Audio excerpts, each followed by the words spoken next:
sometimes I get a mistake from Michael B. Jordan. Oh, do you? I mean, every that did happen when we was out at the Spine. They were like, Michael B. Jordan. Yeah, I came out watching Sinners and they're like, "Yo, is that you?" I'm like, "Chill." I understand. I said, I understand why you get confused. What happened to us when we walked out of Sinners and bro said, "What day is it tomorrow?"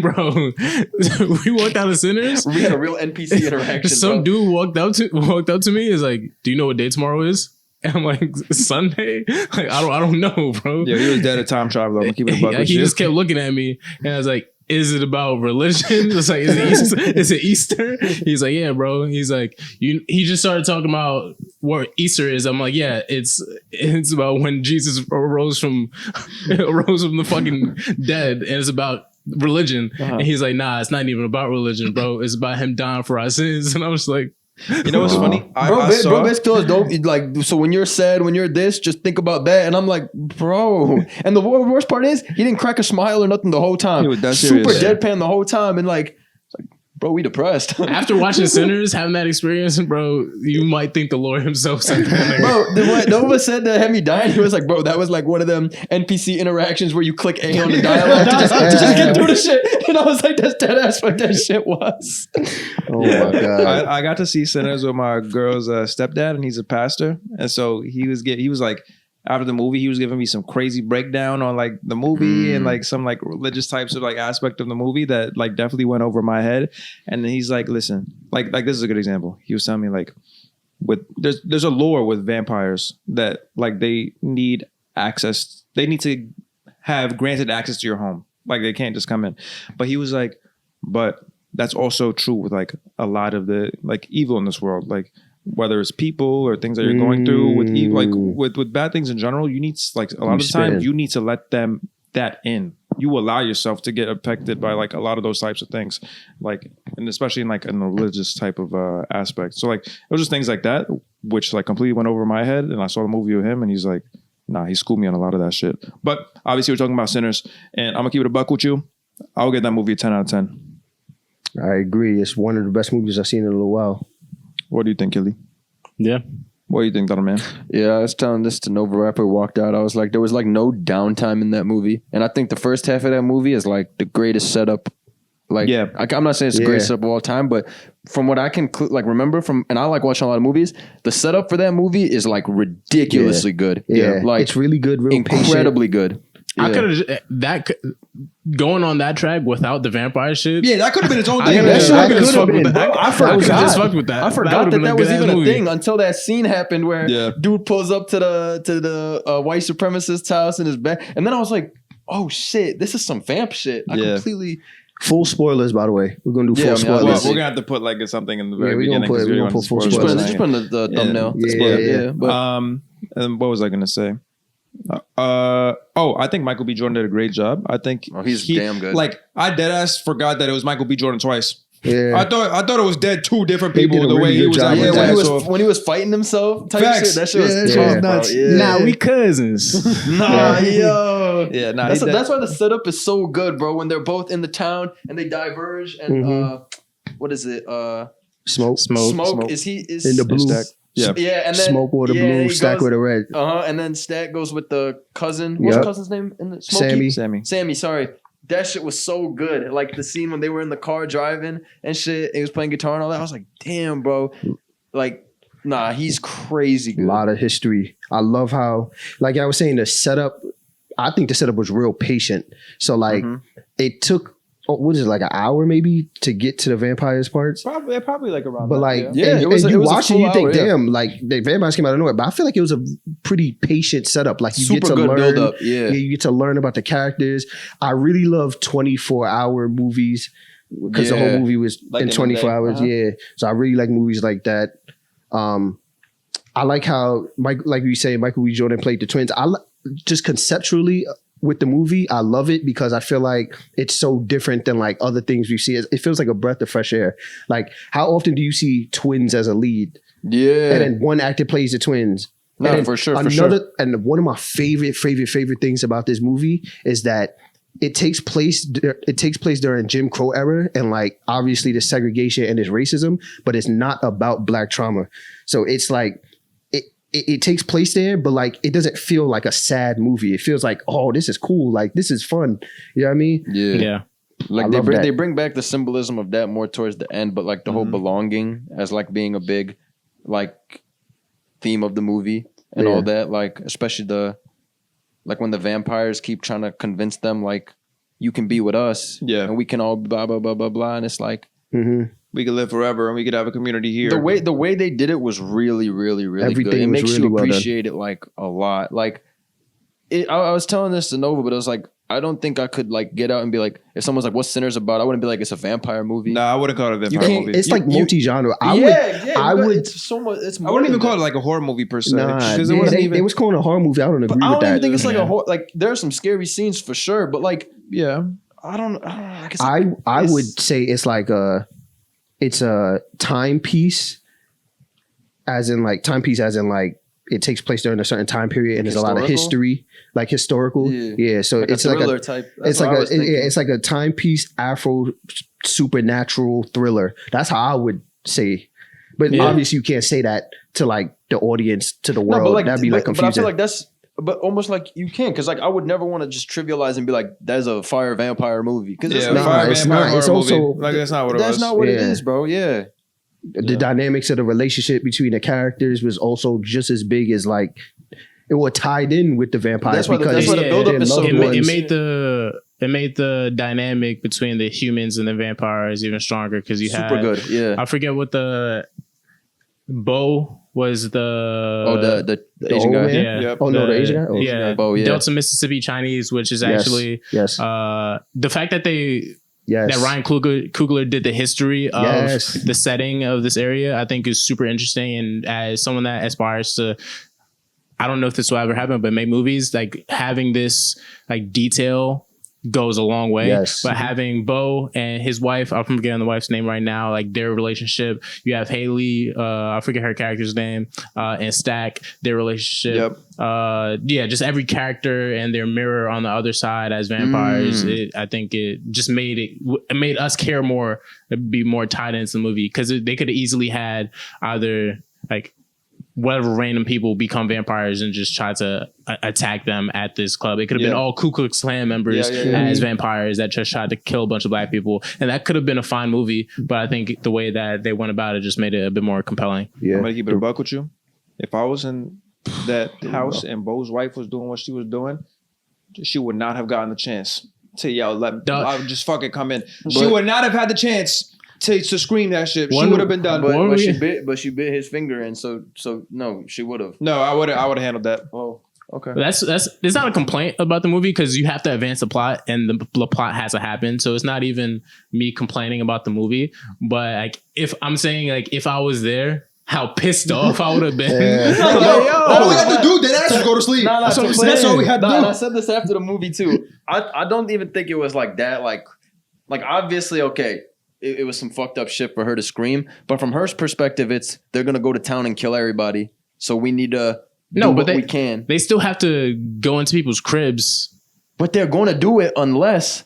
So from her perspective, it was like, fuck it, I gotta do something. I don't even think that was her perspective for real. Like I think it was. She didn't care about knowing about her daughter. No. Yeah. She cared about the town. No, she didn't. She was scared for her daughter. Yeah, she was scared for her daughter, but whatever. I'll do the same if my kid was. I play Minecraft. I also know all you got to do is sleep. That's what I'm saying. And then in the morning time, the monsters are gone. Literally, all I know. Not only did she do that, she grew one nigga and instantly died. She didn't even move. She just stayed there with the knife and the dude. And burned. It's like, bro, at least get up and like one more. She was. Yeah. But the actor did a great job. That was your Asian representation, by the way. That woman. Stop. Nah. But like, I don't know about this part of the plan. I'm playing. But what was I about to say? Yo, they was freaked out in that movie. Super freaked out. Super freaked not out. gonna You can you ride freshen trains up. and banks, but you can't ride still pussy. I'm not going to let you freshen up. Yo. I'm trying to taste you. I'm trying to taste you. Sebi is who Ice Spice was talking about. Literally. Eater. Literally. He Munching. is a eater. That ain't a munch. Yeah. And He was just curious. Now it's funny as fuck when Sammy opened the door and then he closed the door right away when he saw Stack and Haley's character. He was like, Why can't I remember her name? He said, I'm not gonna go handle that. I think it was Mary. was it probably Mary? I thought No, I it was think like it was- May. It's something No, it with wasn't M, May. right? It's probably May. Damn, we should have looked Yeah. this up. Look, but when Shorty said, "Your body remembers me," Oh yeah, That was I would have folded. I would have folded instantaneously. well, he did fold. He did fold. He did fold. There's no if. There's no what I would have. He did. I want to say shout out to Ryan Coogler because he had what's her name, Annie. Annie was the dark skinned love interest. Yeah. And I want to say shout out because what Hollywood doesn't do very often is have dark skinned love interest, a serious dark skinned love interest. You know what I mean? So he really That doesn't fit especially normal thicker Hollywood, ones. beauty standards. Yeah, for sure. yeah, full figured. Yeah. So that was cool too. Like he definitely covered a lot of bases with this movie. Let me see this girl's name in the movie. Why are you looking for that? One thing that I really appreciate as a photographer, obviously this movie was shot on film, and it's a small thing. I don't really even think it makes necessarily the movie that much. It doesn't make the movie better. It just makes it more of an experience. Like the change in format Mary, sorry, is really cool. That was her And name, just Mary? like the love of film. I saw a couple interviews of Ryan Coogler talking about the film formats that they shot it on. I think that was just super interesting and cool to think about. Mm-hmm. Yeah. This was a solid movie. it was shot. Would you say it was shot on 70mm film? Yeah. Yes. Shout out to him because his love for the craft really came out in this. Yeah. And him like driving people to actually go to the movies is great. You know what I mean? He's really doing something special with this. And it's really cool to see people following through and actually loving what he produced. What were you saying? I really appreciated because last time I saw IMAX was actually another Ryan Coogler movie. It was Black Panther 1, but I had dog shit seats at the theater, so I couldn't really enjoy it. But anyways, the point I wanted to say is I loved the way the screen changed as well for IMAX. It happens when the door opens and the vampires are coming in because I forgot her name, but the Asian lady lets them in. But yeah, then the screen like pans out and like covers the full thing. I thought that was super dope. Like when it happened, I was hyped. I was like, yo, this is dope. Like it's just cool. Like it was a good experience, IMAX, especially for that movie. Yeah, I have a favorite scene. Oh, Yeah. I think the obvious one is where Sammy's playing music and that's a great scene. all the generations are. scene. That's a great. Yeah. Why did it become Mission Impossible at the end of the movie with Michael B. Jordan versus the KKK? I said, fuck it, let him have his own moment. And he was busting at everybody, bitch. Because there had to be a satisfying another Yeah. Bro, he took That was like mad random to me. He took so much loss in the movie that they had to, because in the end he lost everybody, so him dying wasn't even like a horrible ending because he knew he was gonna die doing that shit. I like that scene. That's my favorite scene, that ending scene. But I'm gonna explain why. The setup for that scene was when the vampire came in, the lead vampire, and he explained you was gonna die anyways. Because he was always gonna come and kill you.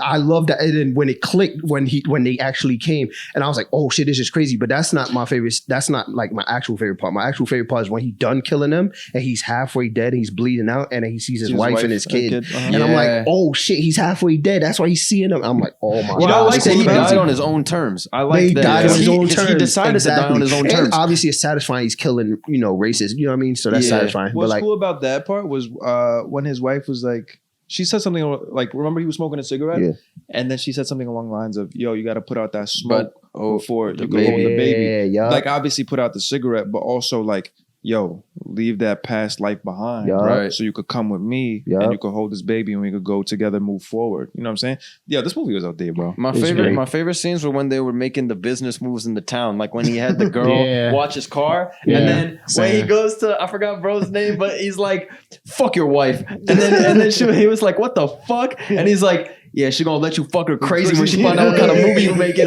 Money you making. I was like, yo, this shit is so. The comedy in the movie was really good. Yeah, like the one-liners and shit was damn funny. And I like how like even though they were twins, you could kind of see the distinct differences between their even in personalities. like the facial expressions, dude. He did so good in that. He bro. did a really good job. Like obviously, Smoke is more serious and like trigger happy, and then Stag is more like jokey. That shit was an emotional scene to me when he was like, "I wish I could have protected. Like I tried to protect you," and then his brother was like, "I know you did your best." Like, and I was like, "Damn, man!" Like, even though they're twins, there's like the big brother dynamic and all that shit. You know, it's dope. And so a few things that I caught because I was like really locked. I only saw the movie once, so I know a lot of people saw it twice, but I was really locked in. So a few things I caught was like the dance scene that we was talking about. It looked like a reference to the Sugar Shack, which is that by Ernie Barnes. Is that painting? You probably seen this really famous painting. So that was really cool. I immediately thought of that painting when I saw like. When that scene first started, when they was letting everyone in, I immediately thought of that painting. So I thought that was really cool. Also, like when they was talking about how they came from Chicago. If y'all don't know, there's a road that goes from Chicago all the way down to the south to Louisiana, and it passes through Mississippi to Louisiana, and that's the US 61, I think, highway.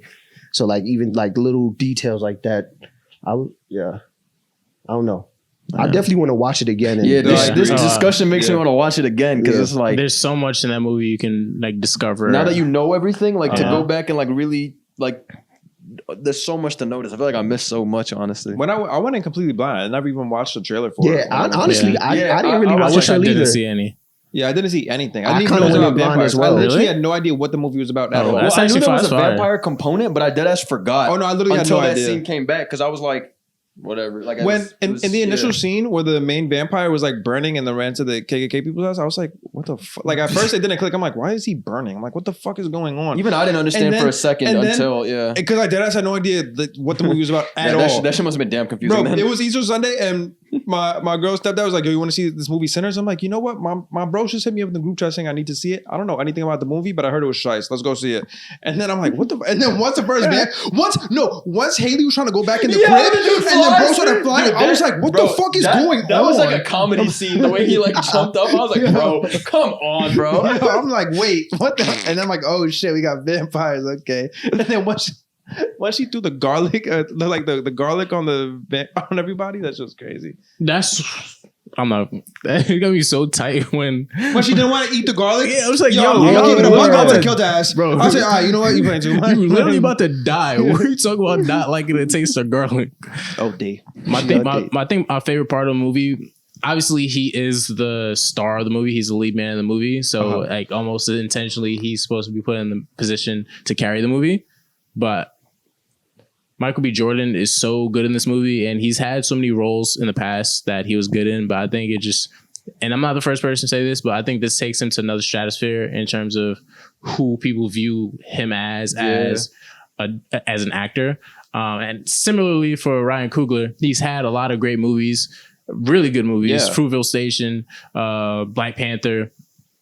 I think this takes him to another level as a director in some ways, partly because he said that everything that he's worked on in the past has been someone else's work. This is his work. Is his, right? Yeah. To me, one of the things that I think about is, and maybe this is a novel statement, or maybe I'm gassing it, or even gassing these older people, but to me, Ryan Coogler and Michael B. Jordan are the modern and black Robert De Niro and Scorsese. Mm-hmm. And I want to see much more of them as a pair in very many movies in the future. Obviously, it's going to happen because they work together very often. It's the fifth movie, right? With them, I think so, yeah.